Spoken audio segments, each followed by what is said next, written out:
Yo, what's going on, gamers? It's Ryan 6 days a week, and in this video we're going to be looking at Legacy Steel and Sorcery, which was just released into early access yesterday. And they were hit with the small studio release day curse and suffered from a pretty hefty audio bug and disconnect bug, which both ended up getting resolved within the day at around 11 p.m. PST. So they're definitely putting in the overtime hours to get this fixed for their fans. Yes, it wasn't ideal, it did frustrate a lot of people, but I will say I appreciate their communication here. They actually posted on their Discord as soon as the bug was discovered and their progress in fixing it. Okay, now enough about the launch day bugs, since it's early access, we're gonna see more. Let's talk about the game itself, or at least the basics, since that's all I've been able to explore so far. Just heads up, this is all going to be from the POV of a warrior, since it's the first class I picked, and that's really all the footage that I collected so far. My journey began with creating Ryan, the warrior of House Ryan. I did mess that up there. I was talking to stream a lot, I'm not gonna lie, and I did get distracted. So my dude is named Ryan, or Ryan of House Ryan. Yeah, it's dumb, I know. Roast me on it if you want, I don't mind. Next, I jumped straight into the game's tutorial. And I was actually surprised that this game did have a tutorial, since a lot of games don't really have a tutorial this early into their development.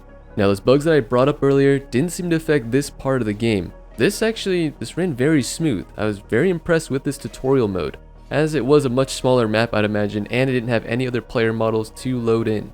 So hey, I know it's a very small part of the game, but to me it's a plus, since I do care about the new player experience in any game I play, and seeing that they added a little bit of onboarding, I think it's pretty cool.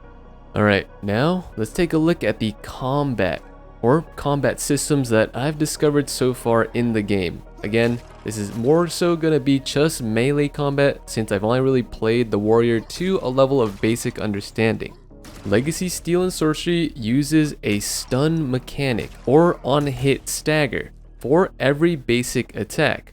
That means, yes, for basic mobs in PvE, you can chain basic attacks together and evade all damage essentially. As you continue to explore the game, you will come across stronger mobs that have some uninterruptible attacks, which brings me to an important detail in the game. The overall combat system is state-based. That means every action that your character does will put you in a specific combat state with a unique color identifier. Your default attacks will put you in the default state and gives you no color effects. Some lightly charged attacks and abilities will make it so your weapon glows blue and make it so your attack is unstoppable but also blockable. So you won't be interrupted, but your attacks can be blocked. Heavier charged attacks and some special abilities will glow your weapon red. This means that your attack is unblockable and unstoppable. So yes, color cues are very important in this game. Now, in terms of evading attacks, the game does use a stamina-based system, similar to Souls-like games. So you can dash, and your character glows green, meaning that you're currently invulnerable or have iframes. But of course, dashing is not unlimited, so once you burn through that stamina, or that green wheel on the left of your character, you are going to be exhausted and won't be able to dash again until your stamina wheel is full. This makes it so your character begins to glow orange, and of course can be seen by the enemy. Now, there's certainly more depth and complexity to the system that I'm probably missing, but as far as my basic understanding covers, that's basically it. That'll get you started. Okay, now let's take a look at combat abilities and skills. Your character can equip up to 3 class skills that evolve with gear and levels. In addition, your character is given a 4th skill, or a 4th active, that depends on what weapon they currently have equipped. The warrior is unique in this sense, as they can equip 2 different weapon sets and alternate between the 2 mid-combat. Though honestly, I haven't really been able to take advantage of that mid-combat quite yet. I'm still very much a noob.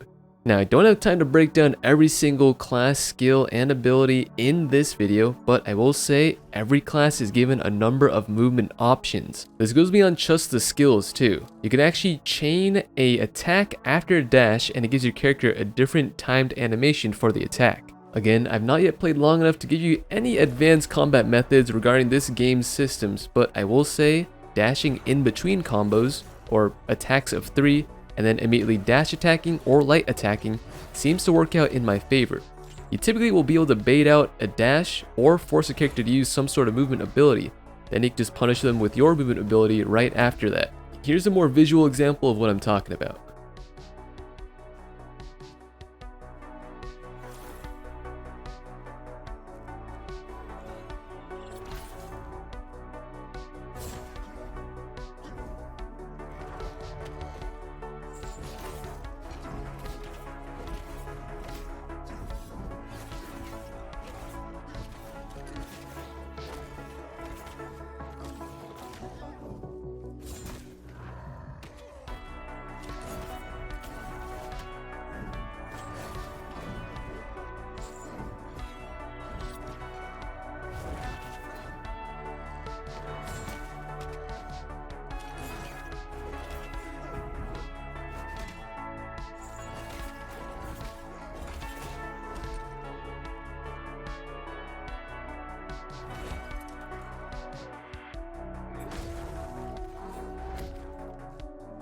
Alright, now the last part I want to talk about, at least regarding the basics of the game, are the merchants and their crafting.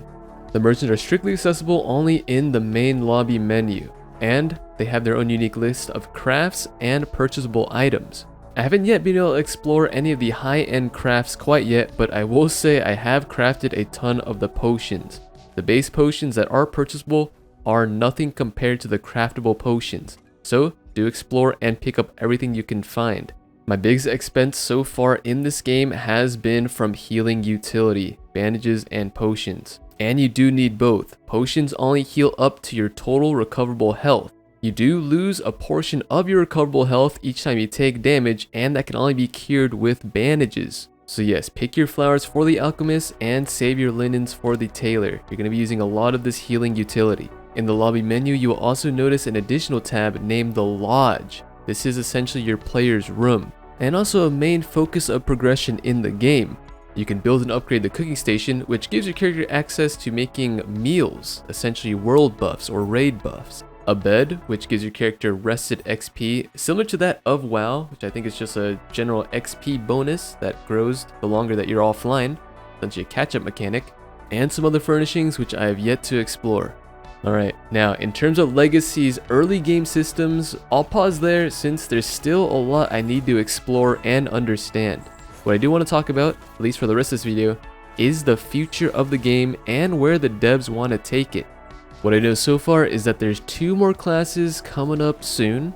The next class is going to be the Wizard, and likely followed after that will be the Paladin. There's also going to be a new map, the Dungeon map, quote unquote. I don't know the official name yet.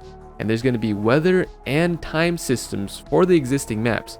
So I believe Greenwood Night is going to be the next variant of the current Greenwood map, the one that you're seeing all these clips of. There will also be a social space, which also serves as a dueling space. Not too much information provided on that quite yet, but it does look like that is a near-term plan.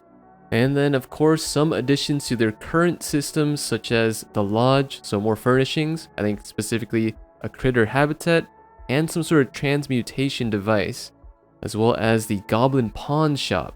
I'll try to get some more info on these future systems if I can, but I imagine the devs are quite busy with their release day fixes. Alright gamers, sorry if that was a lot of information squeezed down into just one video. I just wanted to make this to share with you all the information I picked up after one day of playing Legacy, since, well, it is in the dark fantasy extraction space. It's the latest game to come out into early access, and I'm sure you had some questions about the game itself. I'll pin any helpful links down below in the comments and of course in the video description. Thank you as always for watching, and I'll see you in the next video.